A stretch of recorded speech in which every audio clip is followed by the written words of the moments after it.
Mheshimiwa Rais, ushahidi wa kidijitali ulikuwa sehemu kubwa katika uchambuzi wa tume, hususan katika kuelewa madhara ya kibinadamu. Jumla ya picha mnato 450, picha mjongeo 880 zilikusanya kwa njia mbalimbali, na baadhi zilikuwa zimesambamba mitandaoni kwa zaidi ya mara moja. Picha hizi zilipatikana na ziliwasilishwa na mashuhuda wa matukio, watoa taarifa vya vyombo vya ulinzi na salama, na vyanzo vya wazi, yani open source, ikiwemo vyombo vya habari na mitandao ya kijamii. Katika kubaini uhalisia wake, baadhi ya picha zilizochambuliwa na kufanya uchunguzi wa kisayansi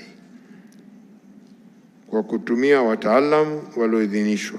Uchunguzi huo hususan kwa picha zilizokuwa zikizunguka zaidi mitandaoni na kwenye vyombo vya habari, baadhi yake zilikuwa halisi na za kweli, lakini nyingine hazikuwa halisi na zimechezewa kwa kutumia akili unde na nusu ukweli. Methodolojia hii ilituwezesha tume kutofautisha picha halisi na sio halisi, na mfano mojawapo ni picha ambayo imetumika mara nyingi kuonesha maiti zikiwa kwenye mifuko ya bluu zikizikwa kwenye makaburi ya halaiki. Picha hiyo kwa mujibu wa uchunguzi imekuwa imetumika sehemu nyingi duniani.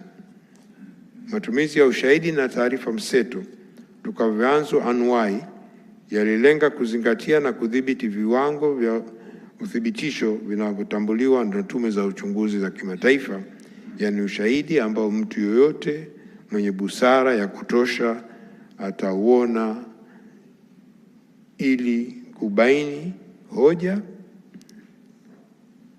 Tume ilitegemea zaidi ushahidi wa taarifa mseto zilizokusanya kutoka vyanzo anuwai vya moja kwa moja na vya rejea, vile vile vielelezo hivyo vya kidijitali.